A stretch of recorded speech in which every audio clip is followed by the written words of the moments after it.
Hola, buenas tardes. Pues ya estamos aquí en el ya cuarto consultorio de Bolsa y Mercados del Económico. Hoy un consultorio un poquito especial. ¿Por qué? Porque primero va a ser el último pre-vacacional. Volveremos el 12 de septiembre, nos saltamos el mes de agosto que nos hemos ganado las vacaciones.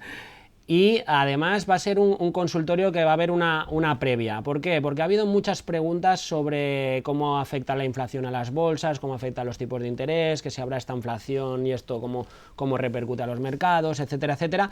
Así que lo que vamos a hacer es, primero, para empezar, un pequeño resumen del primer semestre y un intento anticipo de lo que puede pasar el segundo, para después ya contestar a las preguntas, tanto las que nos han hecho en el formulario de inscripción como las que nos podáis hacer en directo. Empezamos viendo un poquito lo que han hecho las bolsas en este primer semestre. Pues unas bolsas que lo han hecho muy mal.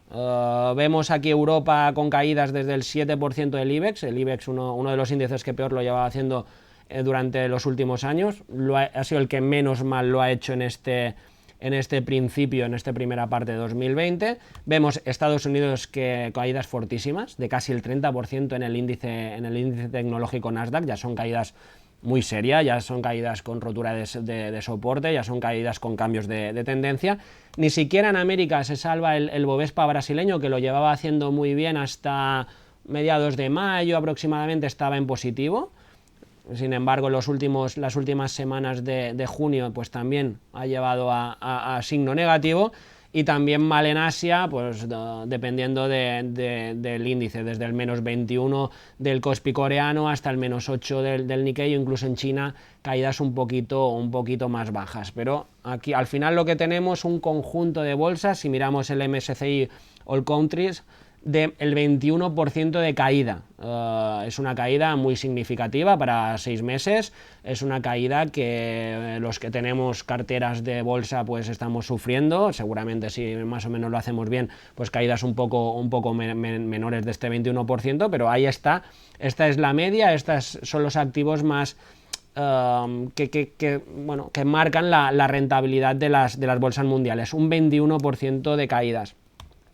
Pero ahí no queda la cosa. Además de estas caídas de bolsa, el primer semestre ha sido caídas de renta fija. Aquí en este gráfico parece que es al revés. Vemos en la barra gris es la rentabilidad que daban estos activos de deuda seguros, el bono alemán a 10 años, el bono español a 10 años y el bono americano a 10 años, Alemania, España y Estados Unidos. Y esta rentabilidad que ofrecían a finales de año, que era negativa para el bono alemán, que era muy positiva pero muy poquito para el bono alemán y ya un poquito más para el americano, se ha multiplicado por mucho. Es una rentabilidad que ahora da mucho más alta. Esa subida de rentabilidad es caída de precios de la deuda. Es decir, el mismo bono, para ofrecer más rentabilidad, tiene que bajar el precio. La renta fija, la deuda cotiza en bolsa también. Y estas caídas o estas subidas de rentabilidad se dan por ese escenario ya de subidas de tipos de interés pues a nivel mundial. Si el año pasado empezó Reino Unido, a día de hoy, pues todavía la zona euro no, pero en la reunión de este mes de julio pues ya subirán tipos, estamos viendo cómo el Euribor sube. Estas caídas de rentabilidad, esas subidas de rentabilidad de la deuda, esas bajadas de precios de la renta fija, pues evidentemente han marcado mucho el año. Primero porque las carteras moderadas pues hay que invertir en renta fija, aunque sea más conservadora, pues también nos está penalizando, y además porque tiene su influencia esta subida de tipos en las bolsas, como hemos visto. Pero fijaos que aquí tenemos en gris más oscuro los máximos de esas rentabilidades de deuda. Hemos visto una subida de rentabilidades brutal en 6 meses, pero en las últimas semanas del año han sido de caídas fuertes de rentabilidad. ¿Qué podría significar esto? Que el mercado ya está esperando menores subidas de tipos de interés de las que a priori están ya descontando, o a priori estamos pensando. Después veremos un poquito cómo afecta la subida de tipo de interés, si las va a seguir habiendo a los mercados. Pero fijaos que la diferencia de los máximos al cierre de junio, al cierre de semestre, es importante. Es decir, el mercado parece que sobrereaccionó y que se está frenando. Algo similar a las materias primas.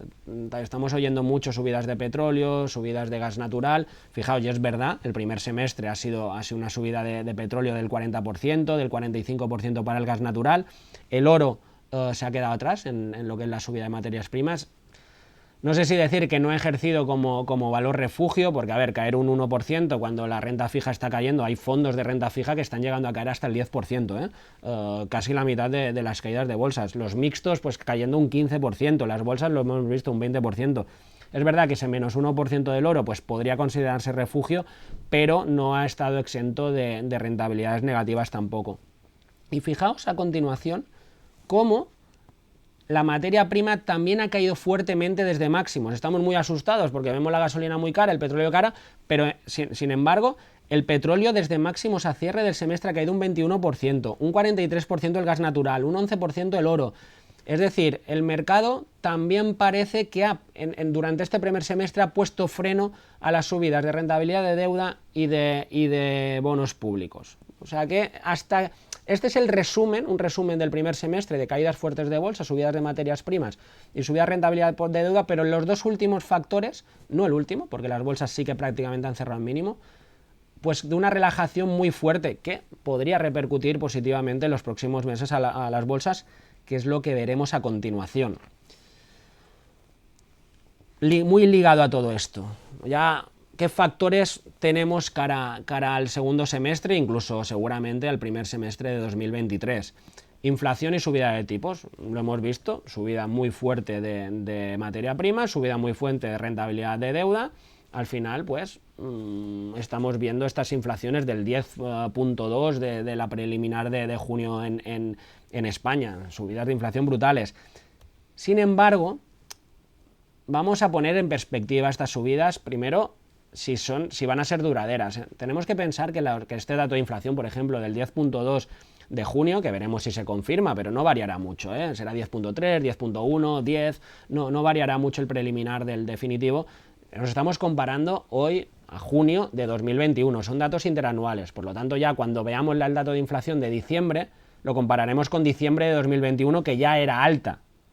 Por lo tanto ya podemos empezar a ver cierta relajación en datos interanuales. Hemos visto que el petróleo, el gas natural se está frenando, por lo tanto esto también tiene que repercutir en la inflación. Y después la afección, el impacto sobre las bolsas, hay que tener en cuenta dos cosas. Que si tú eres una empresa, bien, cotices o no cotices, pero ahora hablando de bolsa, que esa inflación tú puedes repercutirla a los clientes porque tienes poder de fijación de precios, ya sea porque tienes una marca reconocida que la gente te va a comprar igual, porque tengas un producto inelástico, es decir, que lo vas a vender, suba o baje el precio porque la gente lo necesita o lo quiere en cualquier entorno, que tengas una situación oligopolística natural, es decir, que haya pocos competidores, que hayas conseguido implementar barreras de entrada.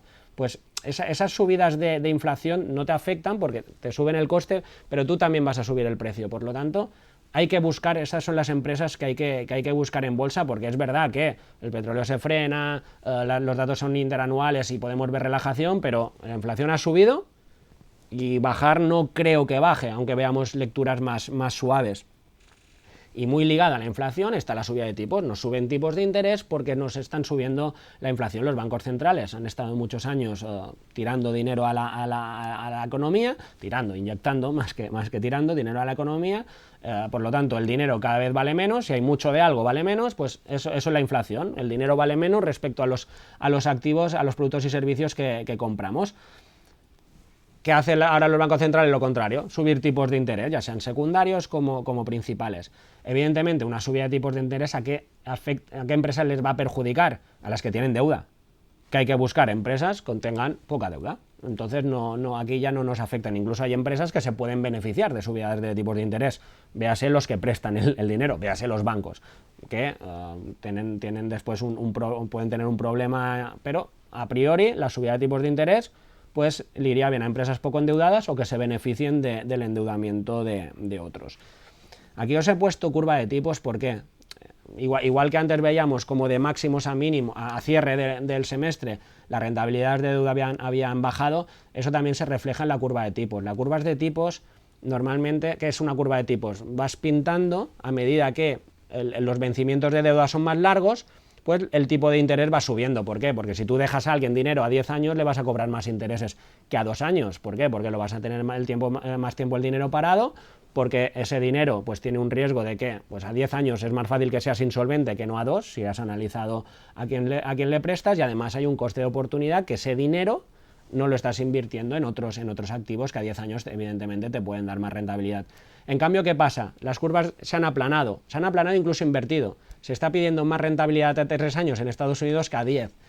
¿Eso qué quiere decir? Que el mercado descuenta que haya bajadas de tipos de interés. Parece una locura decir esto en plena subida de tipos, pero el mercado ya sí está descontando bajadas de tipos de interés. Por lo tanto, al final, esta subida, bajada en poco tiempo de tipos, veremos el impacto que puede tener sobre las cotizaciones de las empresas. Pero además, lo que es más importante a nosotros que invertimos en bolsa o que invertimos en mercados, este gráfico. En este gráfico vemos cada columna roja son subidas de tipos de interés de la Reserva Federal Americana como bolsa líder y como economía líder. Si nos fijamos, las primeras subidas de tipos posteriormente vienen subidas de bolsa. Es verdad que las últimas ya no, ya flaquean, ¿vale? Pero las primeras hay subidas. Y tiene todo el sentido del mundo. Que a una empresa, por muy endeudada que esté, o por muy endeudada que esté, no, pero para la mayoría de empresas que no estén excesivamente endeudadas, que te suben el tipo de interés del 1 al 2%, realmente el coste financiero no es pequeño, si estás bien endeudado. Igual que tú como inversor no vas a cambiar invertir en bolsa para buscar rentabilidades del 10, del 12, del 15, para pasar flujos de dinero muy grandes a producto más conservador o producto cuasi seguro, porque ahora te da, en vez de un 0, te da el 1. La prima de riesgo sigue siendo muy amplia. Por lo tanto, en las primeras subidas de tipos de interés, las bolsas suben, porque pasa lo contrario, sale dinero de la renta fija por la penalización que os he comentado antes y que no os quiero aburrir más. En cambio, es verdad que las últimas bajan. Fijaos aquí, bueno, el verde son bajadas de tipos por la COVID, impacto de subida fuerte, y ahora que ya hemos visto ya 2 subidas, además más fuertes de lo normal, de la Reserva Federal, en cambio vemos caídas. El mercado no está reaccionando como debería reaccionar. ¿Oportunidad? Pues posiblemente. Después, ¿qué hay respecto a la ralentización, recesión, estanflación, que se habla mucho? Estanflación es inflación con ralentización económica, recesiones, crecimientos negativos de la economía, es decir, que la economía cada vez produzca menos. Es verdad que es un problema que la economía se pare, pero nosotros invertimos en bolsa, ¿vale? Y además la economía se para, pero la bolsa es muy global. Pero no hay duda, si la economía se ralentiza, las empresas venden menos y por lo tanto tendrán menos ingresos, que no menos beneficios, pero al menos menos ingresos. Es un input que pues a la hora de analizar empresas pues o fondos de inversión o carteras pues nos afectan.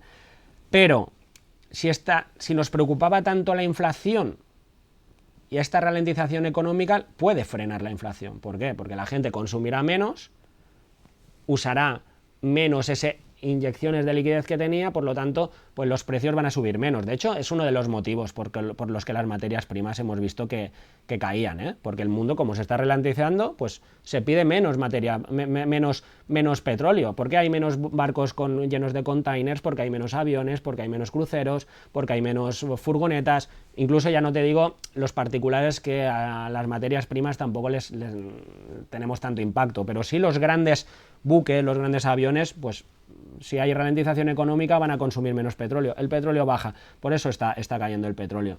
Además, un aspecto positivo, hemos hablado mucho de los famosos cuellos de botella, hablando de barcos de contenedores, pues barcos de contenedores en puertos de China porque no les da tiempo a mandar todo lo que pedimos, entonces no hay suministro. Los coches, por ejemplo, lo están sufriendo mucho. Cualquier empresa que necesite microchips, que necesite semiconductores, una ralentización económica, pues podría normalizar esto. Es decir, no tendría por qué ser del todo malo para la economía dentro de un entorno que evidentemente es negativo para la economía, pero para la bolsa, pues para la bolsa no le afecta. No hay correlación alguna entre ralentización o crecimiento económico y bolsa. No, aquí podemos ver, por ejemplo, en 2012 cómo el PIB de la zona euro cayó y el Eurostock subió un 13%. O en 2013 como el PIB español cayó y el IBEX subió un 21%. Aquí tenemos varios, pero muchos años donde pasa lo contrario. Aquí el IBEX cayendo con la economía española subiendo mucho, ¿vale? Aquí en 2018 volvemos a ver lo mismo, economía subiendo con bolsas cayendo, ¿vale? Es decir, no tiene relación. ¿Por qué no tiene relación? Porque al final nosotros cuando invertimos en empresas, no invertimos porque ahora le vaya bien a la empresa o porque ahora esté ganando mucho dinero o poco. Estamos invirtiendo porque pensamos que a largo plazo va a ganar. Por lo tanto, la coyuntura actual pues incluso le podría dar una ventaja. Lo que os he dicho, pues con ralentización pues habrá menos inflación, tendrá más ventajas competitivas, cuellos de botella que desaceleran. Por lo tanto, no hay que volverse locos, hay recesión, hay estanflación, hay ralentización económica, hay que vender activos de bolsa. No tiene por qué. Podría darse, ¿eh? No os digo que no. De hecho, hay años, por ejemplo, 2020, aquí en Europa, Estados Unidos subió, por ejemplo, la bolsa americana. De hecho, nuestras carteras pues subieron en 2020 porque aquí tenemos Europa. Bueno, en Europa se cumplió en 2020, pero, por ejemplo, en Estados Unidos no, ni con la COVID. Ni con la COVID la bolsa americana subió, ¿vale? Por lo tanto, mucho cuidado con esos miedos. Otro punto, y ya casi acabamos, la invasión de Ucrania. Evidentemente, pues el 24 de febrero de este año pues ha marcado un antes y un después en las relaciones geopolíticas.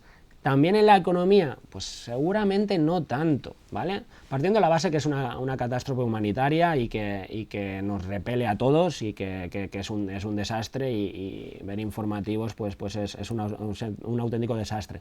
Pero es una coyuntura y es una coyuntura económica y puede haber sectores beneficiados. No hablamos de armas, ¿vale? Nosotros, por criterios de responsabilidad social, ni invertimos ni analizamos empresas de armas, tampoco de tabaco, por ejemplo, pero bueno, aquí viene a colación el tema de las armas. Pero, por ejemplo, un sector que puede verse beneficiado son las energías renovables, que además es un sector que ecológicamente, o sea, humanitariamente para el planeta es muy bueno. Estamos viendo que no podemos depender del petróleo, ya no solo por Rusia. Normalmente los países productores de petróleo, si os fijáis, son democracias o muy débiles o no son democracias. Por lo tanto, pues Occidente, Europa, Estados Unidos está viendo que no puede vivir del petróleo.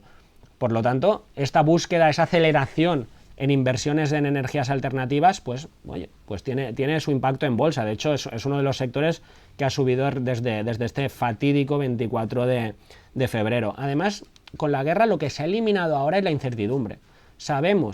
Desgraciadamente sabemos que será una guerra larga. Por lo tanto, los primeros impactos de las primeras incursiones de este intento de invasión de Rusia, claro, provocó mucho miedo por la incertidumbre. En bolsa, en economía en general, la incertidumbre es lo peor que hay. A día de hoy, desgraciadamente, parece que los mercados, pues los expertos geopolíticos descuentan una guerra larga. Una vez que sabemos en qué escenario estamos, sabemos qué repercusiones tendrán. Ya sabemos las empresas que han salido de Rusia y ya les han impactado en los resultados. Ya sabemos este problema que tenemos de suministro de petróleo, más o menos sabemos lo que nos está afectando dependiendo de en qué países. Por lo tanto, esta eliminación de incertidumbre pues hace que la invasión pues ahora económicamente o bursátilmente en mercados cada vez tenga menos peso. Y además, fijaos lo que os decía, aquí ya nos vemos petróleo, vemos gas natural, bueno, que también está en esta gráfica, pero fijaos cómo se han relajado mucho los precios de materias primas, de metales, incluso los de agricultura, que también subieron mucho, tema de trigo, de abonos, etcétera, etcétera, que también tuvo un impacto muy fuerte. Fijaos, esto es febrero, pues cómo subió, es la línea azul, el tema del índice de agricultura. Fijaos cómo ya prácticamente está, incluso sin prácticamente, está en los niveles pre-invasión. Por lo tanto, es verdad que marcó que geopolíticamente, humanitariamente es muy importante, pero bursátilmente ha perdido cierto poder de impacto este acontecimiento tan desgraciado de la invasión de Ucrania. Aquí vamos a ver el punto más importante y después con las preguntas, como nos preguntáis por empresas, pues vemos detenidamente algunos. Resultados empresariales. Estamos a punto de empezar a ver la temporada de presentación del segundo trimestre del año. Al final, cuando nosotros invertimos en mercados, o compramos empresas o prestamos dinero a empresas. no compramos inflación, bueno, que podemos comprar bonos ligados a la inflación, pero bueno, normalmente no compramos inflación, no compramos países, no compramos tipos de interés, lo que compramos son empresas o prestamos dinero a empresas, que es lo realmente importante. Está claro que los resultados de las empresas, todos estos inputs, pues afectan, pero lo que nos tenemos que fijar realmente son las empresas. El primer trimestre, la presentación de resultados ha sido brutal, las empresas han crecido sus beneficios en torno al 4%. Ya ha incorporado guerra, ya ha incorporado datos de inflación. Veremos este segundo trimestre que se va a presentar ahora. Aquí pone crecimiento primer semestre, es crecimiento primer trimestre, que aquí hay un error. Las rebajas de expectativas para el segundo trimestre ya son un hecho. ¿Por qué? Porque ya se incorporan más datos de inflación, más datos de subida de tipos de interés. Aún así, como las expectativas están cayendo, podríamos ver sorpresas positivas en el segundo trimestre del año también. Pero además, fijaos esta tabla, que no sé, creo que se ve bien. Aquí tenemos, es una lista de empresas ordenadas de más baratas, entre comillas, de más baratas a más cara del S&P500. El S&P500 es el índice más importante del mundo, son las 500 empresas más importantes de Estados Unidos, por ende, si no son las 500 más importantes del mundo, pero al menos están muy bien representados muchos sectores y muy importantes. Esta columna de aquí, esta última, refleja el PER.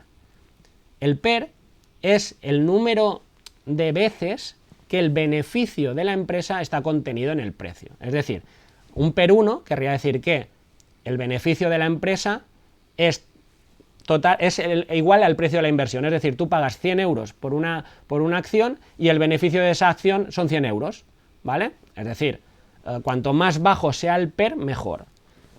Aquí vemos PERes, el primero, DNRC Energy, de 2,36, aquí vemos aquí creo que hay unas 20 y pico empresas, hasta 5 y pico de PER. Para que os hagáis una idea, este PER del 2 y algo sería equivalente a que vosotros comprarais un piso por 20.000 euros y lo alquilarais por 1.000 euros al mes. Por algo menos de 20.000 euros, porque hablamos de beneficio, no de ingresos, ¿eh? Pero bueno, haciendo números redondos, compráis un piso por 20.000 euros y lo alquiláis por 1.000 euros al mes. O incluso estas de al final, compráis un piso por 100.000 euros y lo alquiláis por 1.000 euros al mes. A día de hoy, decidme quién no haría esta inversión. Y le daría igual que a largo plazo el piso en vez de 100.000 euros valga 80.000 euros. Y le daría igual incluso que el beneficio, pues que un año no se alquile. ¿Por qué? Porque lo que se están comprando son gangas. A día de hoy es lo que ya empezamos a tener en el mercado. Tenemos que ver si la presentación de resultados de este trimestre, como al final el PER incluye beneficios, pues trastoca mucho esto. Pero al final es que es obvio. ¿Por qué? Porque hemos visto bajadas muy fuertes de cotizaciones, acordaos, 21% de media en el mundo lo que han bajado la bolsa, en cambio los beneficios están subiendo, a pesar de inflación y a pesar de tipos de interés. Por lo tanto, los ratios, ahora las empresas están muy baratas. Recordad, la última de esta lista es comprar un piso a 100.000 euros y alquilarlo por 1.000 euros. La primera es comprarlo por 20.000 euros. Imaginaos si lo haríais o no lo haríais, ¿vale? Y ya por último, antes de vuestras preguntas, hay dos factores más, que son los soportes. Los soportes, ahora, además, de hecho, veremos, hay una pregunta incluso sobre soportes que veréis. Los soportes, es verdad que las bolsas este semestre han cerrado casi en mínimos, pero es verdad que lo han hecho en soportes. Los soportes son niveles donde históricamente las bolsas suben. ¿Qué significa eso? Pues tiene una lectura técnica que no quiero entrar, pero también puede significar que el mercado hasta ese nivel pues considera que ya es momento de comprar de forma repetitiva. Cada vez que llega a ese nivel se compra. ¿Por qué? Porque puede verlo barato. Bueno, es una lectura muy somera, pero podemos hacerla así. De momento se han respetado soportes. Es verdad que durante este 21% de caídas a nivel mundial o del 30% en índices americanos, pues se han perdido otros soportes. Eso es totalmente cierto, pero los rebotes suelen ser en soportes y suelen ser con miedo. Fijaos, este es el último gráfico antes de las preguntas que os enseño. Aquí tenemos en la parte de arriba el S&P500 y aquí en la parte de abajo los futuros de volatilidad del S&P500. Se le llama índice del miedo. Cuanto más alto es, más nerviosismo, más miedo hay en el mercado. Fijaos que cada vez esta línea azul que vemos es la media de este indicador. Cada vez que hay un pico por encima, ¿qué pasa en la bolsa? Pues se ha producido el pico porque hay una caída y sube. caída, sube, caída, aquí pequeñita, también la volatilidad fue pequeña, sube, caída, sube. Cada vez ha pasado lo mismo, incluso a finales del mes pasado también pasó. Fijaos en la COVID, disparado aquí, vivió en miedo, fijaos que aquí se vivió con miedo hasta octubre de 2020. ¿Y qué hizo la bolsa? Se disparó. Se disparó. Esto también tiene un sentido. Esto es lo que le llamamos la ley de sentimiento contrario. Y podéis ver volatilidad. Es espectacular si veis los indicadores de sentimiento de la encuesta del inversor minorista americano, porque además, como son lecturas de lo que hacen los pequeños, es curiosísimo ver cómo cada vez que hay miedo en los pequeños, la bolsa sube. Y tiene un sentido, porque al final, si nos han metido miedo, es porque ya se ha vendido. Si yo tengo miedo y digo que hay que vender, y te inyecto ese miedo, si yo te digo que hay que vender es porque haya vendido. ¿Vale? La ley del sentimiento contrario, podría haber cierta manipulación o no haberla, pero bueno, sin hablar de manipulación, hablemos de sentido común. Si yo digo que tengo miedo es porque he vendido. Este miedo se contagia, si todo el mundo ha vendido, ¿qué queda? Comprar. Y si encima compramos con los ratios que hemos visto antes, pues normalmente es cuando realmente las bolsas se disparan. Y es algo que históricamente pasa. No quiero decir que los mínimos los hayamos visto, que los soportes de finales del mes pasado o del semestre pasado sean los que vaya a haber. Pero sí que quien entra ahora está comprando cosas baratas y con miedo y suele dar buen resultado, ¿vale? Hasta aquí un poquito esta visión de primer semestre de 2022 y lo que nos espera en el segundo semestre de 2022, incluso ya os digo, parte de 2023. Y con esto, pues no pasaré las preguntas de José María, de Carlos, de Pep, de Luis, de María José, que nos preguntan sobre todos estos puntos. Si estáis conectados en directo y algo se me ha escapado de preguntas más concretas que queráis hacer, pero más o menos yo he resumido estas preguntas en esta presentación. Y ahora vamos a empezar ya con preguntas que nos habéis hecho. Empezamos con Vicente, que nos pregunta cómo ves los fondos de energía y materias primas. Un poquito también, pues aprovechando la presentación. Evidentemente, aquí tenemos cómo han ido las materias primas. Yo creo que hay bastante agotamiento y esta ralentización económica hará que si has entrado, pues bien, pero quien quiera entrar, pues posiblemente ya ha entrado un poquito tarde. A ver, puede haber picos por tensiones, incluso en Ucrania, aunque hayamos dicho que ya no tiene... Puede haber picos de subidas de materias primas, pero yo creo que han muerto un poquito de éxito las materias primas. Es decir, han subido tanto que han ralentizado el mundo, por lo tanto van a vender menos y han bajado el precio. Si miramos, pues evidentemente hay un fondo, pues preguntas por fondo de BlackRock, el World Energy, que fijaos, si lo veis en pantalla, como también ha visto ese agotamiento de las materias primas. Este mes está cayendo un 14,5%. Bueno, creo que se puede tener dentro de una cartera. Si tienes una cartera, Vicente, pues diversificada y tienes una parte en materia prima, pues se puede tener, pero cuidado porque puede haber cierto agotamiento. Pasamos a la siguiente pregunta que nos hace Andy, que dice: he visto que Nike ha caído mucho. Nike, la empresa americana de ropa, zapatillas, etcétera, ha caído mucho. ¿Es buen momento? Es verdad que hizo una presentación de resultados que, no siendo mala, no gustó al mercado. Vamos a echar un ojo a Nike. Vamos a buscar...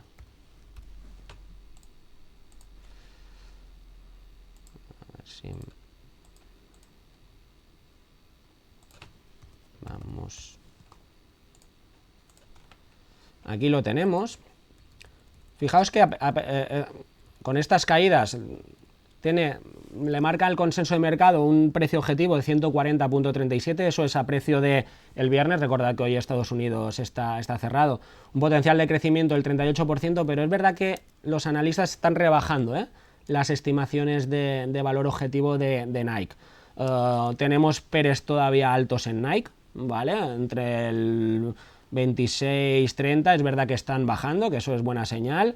También están subiendo, está incrementando beneficios, es una empresa con cierta rentabilidad, con poca deuda, que es lo que hablábamos antes, pero la tendencia cuidado que es mala, y la tendencia incluso en recomendaciones de analistas. Si quieres echamos un vistacito también a su aspecto técnico, que es interesante, ¿eh?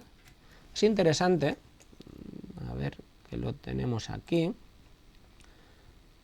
Fijaos esta caída desde máximos del año pasado, es una caída ya no solo por los resultados del otro día, que fue un 6-7%, es una caída del 42% desde máximos del año pasado, pero fijaos que está intentando aquí hacer un soporte muy importante.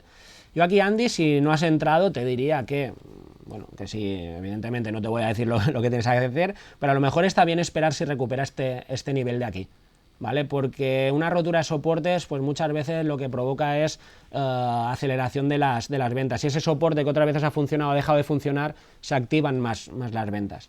Yo creo que sería tal vez una buena idea esperar a ver si recupera ese soporte, o incluso que siga cayendo más. Pero si lo recupera sería una buena señal. Una empresa, ya te digo, poca deuda, con crecimiento de beneficios, pero que los analistas la están penalizando. Vale, pasamos a otra pregunta que nos hace Carmen. ¿Se espera buen verano?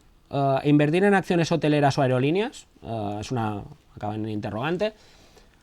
A ver, el tema, aquí es muy importante que sepáis una cosa. Lo que todo el mundo sabe no es ventaja para nadie. Todo el mundo sabe que en verano pues habrá turismo, todo el mundo sabe que en Navidad hay más ventas, todo el mundo sabe que en Navidad se consume más calefacción y que en verano más aire acondicionado. Y no por eso hay que comprar energéticas en verano, en Navidad, no hay que comprar productos de grandes almacenes o de tiendas en Navidad porque se venda más. Al final, cuando nosotros analizamos empresa, incorporamos los beneficios extras que va a tener en momentos estacionales concretos. De hecho, hice un artículo para Rankia el año pasado. Si lo queréis buscar, es Invertir en turismo en verano. El título no es muy original. Y sin entrar a valorar muchas cosas, fijaos aquí, hice un promedio de varias empresas que son todas europeas, y su comparativa con el Eurostock. Fijaos que los meses de verano lo hacen peor que el Eurostock. Y aquí hablamos de Ryanair, de Six, de Melia, de Sodexo, de Accor, de IAG, es decir, aerolíneas, venta de alimentación, hoteles, alquiler de coches, un poquito cogiendo varios sectores. Fijaos cómo, con excepción de agosto, que sí que lo hace mejor que el Eurostock. Esto es hasta 2020, porque esto está publicado a principio de verano de 2021, no coge los datos de 2021. Fijaos cómo lo hace incluso un poquito peor que el mercado global, ¿vale? Por lo tanto, no hay que buscar oportunidades porque en verano vaya bien turísticas, ¿vale? Si aquí, si queréis, bueno, hemos hablado ya 2 veces de IAG, si quieres en el YouTube están los 2 vídeos recortados de IAG, ¿vale? Pero si quieres echar un vistazo, podemos echar un vistazo, por ejemplo, a Meliá. Bueno, incluso antes, un pequeño vistacito a IAG como valor turístico. Fijaos la tendencia bajista de la que hablábamos en el último consultorio de que había roto este nivel y que era señal bajista. De momento la está cumpliendo, veremos si frena en este euro por acción. En cambio, Meliá sí que presenta una situación un poquito más chula, ¿vale? Es verdad que le ha costado esta resistencia, pero una tendencia alcista. A ver estas últimas caídas que podrían llevarle a este soporte de aquí, en torno a los 5,40, ¿vale? Hablando ya que estás de empresas turísticas. Si tienes alguna duda por alguna en concreto y ya estás conectado, pues encantado.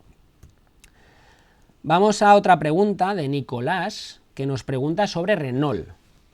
Renault es uno de esos sectores, forma parte de uno de esos sectores tan castigados por el mercado. La automoción ha tenido problemas de abastecimiento brutales desde la COVID. A estos problemas de abastecimiento ahora se le está uniendo problemas de ciclo económico. Es decir, la venta de automóviles es un sector cíclico. Si a la economía le va mal, normalmente hay menos ventas, ¿vale? Por lo tanto, o precios más baratos, menos beneficios para los fabricantes de coches. Por lo tanto, es un momento delicado. Es verdad que hoy por hoy, hablar de fabricantes de coches habría que hablar más de movilidad, de creadores de movilidad. ¿Por qué? Porque ya es verdad que es un valor cíclico, pero cada vez menos, cada vez más es un sector tecnológico, coche autónomo, coche híbrido, coche eléctrico, ¿vale? Ya entran componentes más de tecnología y más de crecimiento que no de puramente cíclico, pero de momento pues están siendo muy penalizados. Vamos a echar un vistacillo.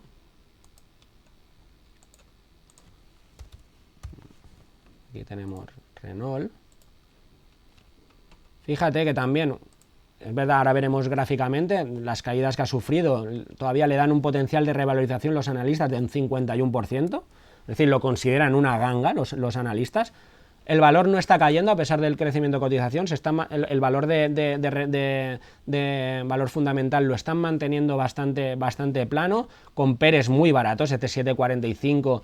Es verdad que venía de PER negativo, o sea, de pérdidas en el año de COVID, pero en un PER normalizado de un 7 es muy bueno. Una deuda muy aceptable a pesar de los problemas del sector. Por lo tanto, es verdad que es una empresa que, a aspectos fundamentales, pues parece sólida. Si vemos aquí el gráfico, vamos a buscarlo.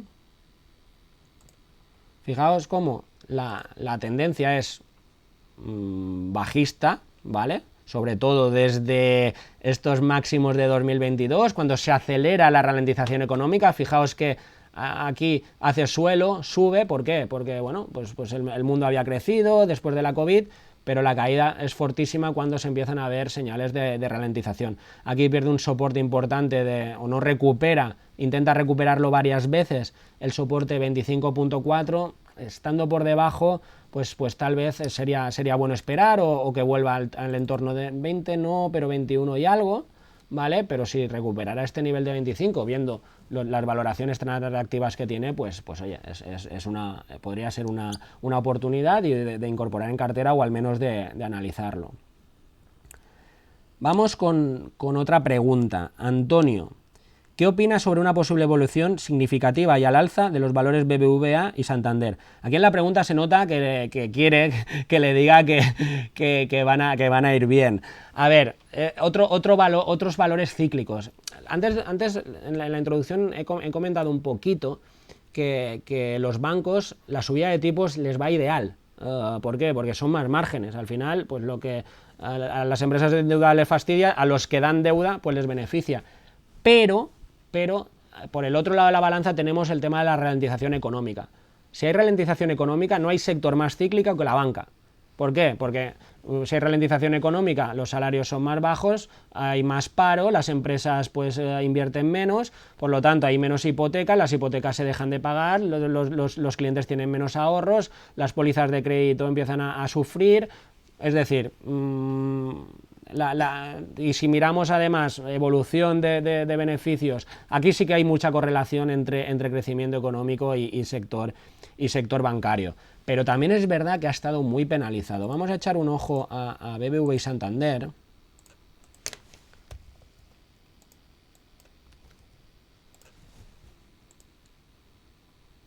¿Vale? Fijaos que rentabilidades potenciales del 47 y 46%, además subiendo, a pesar de los problemas de ralentización, los valores fundamentales de las casas de análisis cada vez están dando más valor a tanto una como a otra, con PERs muy bajos, 5.4, 5.0, es decir, PERs bajísimos, lo que os decía, comprar una casa por 100.000 euros que te va a dar 1.000 euros de alquiler, además de bajos bajando. ¿Por qué? Porque es verdad que los beneficios se van recuperando y las cotizaciones cayendo, ¿vale? Unas rentabilidades por dividendo, fijaos que en el caso del BBV ya es el 8%, son rentabilidades por dividendo muy altas, a día de hoy ya con rentabilidad, ¿vale? Con una deuda que no es baja, sobre todo en el caso de Santander, bastante más alta que la del BBV, ¿vale? Incluso a efectos de sostenibilidad, con ratios de sostenibilidad aceptables, cara, si queréis invertir por tema ESG. Si miramos la gráfica de ambos, vemos aquí sobre todo Santander, momento lateral bastante, espera que quito cosas que ya he hecho yo antes, movimiento lateral bajista del mercado, es decir, cierta indefinición, lo que os decía antes, la subida de intereses le va bien, la rentabilización económica no, el mercado lo está viendo con un mercado lateral. Oye, operar este rango es puede ser bastante fructífero, es un 25% de subida, 20% de caída. Por lo tanto, pues es una opción, incluso si rompiera esta resistencia, pues veríamos. Ahora, si rompe esta resistencia o si vuelve a rebotar aquí, tiene que ir acompañado con datos económicos algo mejores, ¿no? Que esta ralentización pues no es tan grave como parece. En el caso del BBVA hay alguna pequeña diferencia, porque fijaos que en vez de lateral hubo una subida muy fuerte y ahora penalización. BBVA tiene bastante ruido de Turquía, es creo el segundo o tercer país que más fuentes de ingresos le da. La lira turca pues es muy volátil, hay problemas políticos, pero fijaos cómo sí que está aguantando este soporte de 4.15, que podría ser interesante. No es tan lateral como Santander, pero fijaos que el impulso en este nivel suele ser bastante positivo. Una opción, ya que me dices dos bancos, pues si no te decides por uno de los dos y dependiendo de tu cartera, pues por ejemplo hay un ETF de banca que tanto Santander como BBV pues son de las primeras posiciones. Mira, lo enseño en un momentito. Mira, este ETF de aquí, que más o menos la línea más gorda es el ETF, ¿vale? Y va correlacionado, pues esto es ING, esto es BNP, ¿cuál es? La línea esta azul más clara es BBV, la roja supongo que es Santander, correcto. Fijaos que el ETF lo hace de media un poquito mejor que los dos valores españoles, pero está ya a la media. Si tienes dudas entre uno u otro o que sea más global, pues es una opción este ETF de iShares, de la gestión pasiva de BlackRock. Bueno, vamos con otra pregunta de Marcos, que nos dice: ¿cómo crees que van a actuar los bancos centrales para reducir sus balances y a la vez sostener la liquidez que mantengan las primas de riesgo? Entiendo. A ver, es una pregunta para Lagarde, por lo tanto es muy difícil de responder. Es verdad que hubo la reunión del Banco Central Europeo, que anunció subidas de tipos y reducción de estímulos, provocó subidas de prima de riesgo. Acordaos que la prima de riesgo, que en 2012 tanto se hablaba de ella, no es más que la diferencia entre lo que hemos enseñado antes de la rentabilidad del bono español versus el bono alemán. Esa diferencia, considerando como el bono alemán a 10 años lo más seguro que hay, esa diferencia de rentabilidad es porque hay un riesgo adicional, invirtiendo en España que en Alemania. ¿Por qué? Porque el inversor pide que España le pague una rentabilidad porque es menos fiable. Pues esta prima de riesgo, cuanto más alta, supone que España está pagando más por los tipos de interés. Hasta ahora la prima de riesgo pues estaba muy plana. ¿Por qué? Porque no había inversores que compraban deuda ni alemana ni española, sino que lo compraba todo el Banco Central Europeo, ¿vale? Por lo tanto no había ningún riesgo salía una emisión, la compraba el Banco Central Europeo, por lo tanto no había problema. ¿Qué pasa? Si el Banco Central Europeo se retira, volvemos a entrar los inversores, que sí que valoramos la diferencia entre el riesgo de solvencia de España y de Alemania y pedimos más intereses a España. Como una vez que se anunciaron la reducción de estímulos, el mercado entró y penalizó a España y a Italia, el Banco Central Europeo se reunió de urgencia y dijo: no, tranquilos, que vamos a protegerlo. ¿Cómo? Pues supongo que con renovaciones, no te sé decir, Marcos, tampoco es el whatever it takes de Draghi, es decir, tampoco van a salvar en ese momento el euro, tampoco van a salvar, yo creo que las primas de riesgo, pues las intentarán atenuar y aplanar un poquito, pero en teoría, y además en un libre mercado, pues no está mal que los inversores exijan a los países pues que hacen las cosas peor, pues una seriedad que haga que sus primas de riesgo no se disparen. Bueno, pasamos a la última de los que se han registrado. Roberto nos pregunta precisamente cuáles son los soportes que ves en las bolsas europeas y americanas. Bueno, vamos a echar un vistacito rápido, Roberto, porque además hoy estamos alargándonos un poquito y no os quiero aburrir. Como aquí fijaos, la bolsa española, los 8.000, 7.800, 8.000 es el soporte que debe respetar, obviando este movimiento que hizo aquí a principio de 2022. El Eurostock son los 3.400, fijaos que además es un rebote bastante interesante, 3.300 largos, 3.400, ¿vale? En el caso de SP, incluso se alejó de ellos un poco porque estaría entrando a los 3.500 y si me apuras 3.300 largos, ¿vale? Todavía está un poquito lejos, tiene un poquito más de margen, y el Nasdaq que sí que prácticamente el mínimo lo hizo al céntimo en los 11.000 puntos.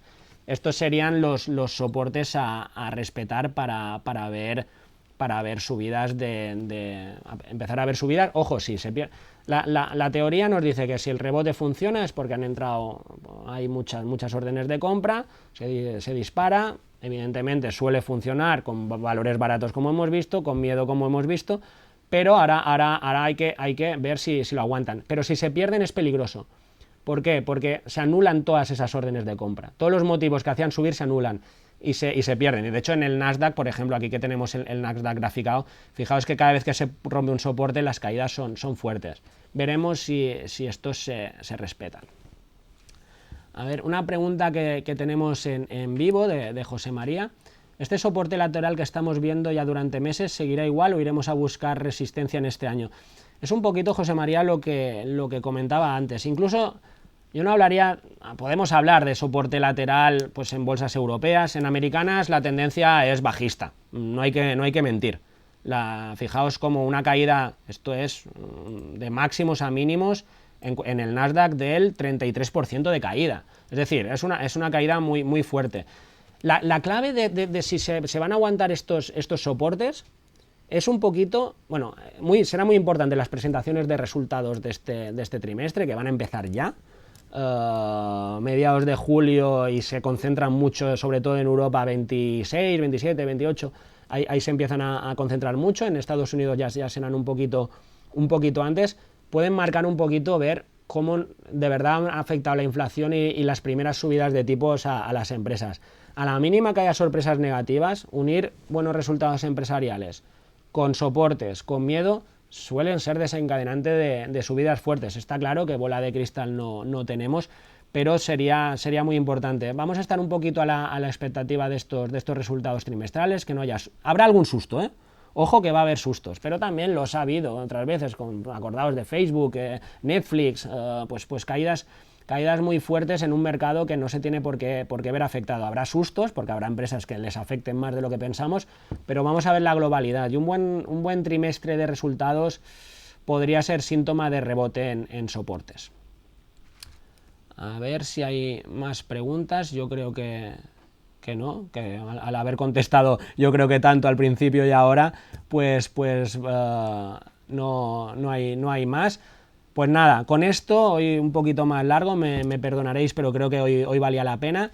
Con esto nos despedimos, lo que os he dicho, hasta el 12 de septiembre, que volvemos a retomar. En breve colgaremos en la web Corredor de Fondos ya el enlace para registrarse y hacer las preguntas. Si queréis esperar un poquito a hacer las preguntas a que nos acerquemos a la fecha para que sean más actuales, y si no, la volvéis a hacer sin ningún problema si consideráis que ha caducado. Bueno, lo dicho, muchísimas gracias a todos. Nos vemos el 12 de septiembre, que paséis un buen verano.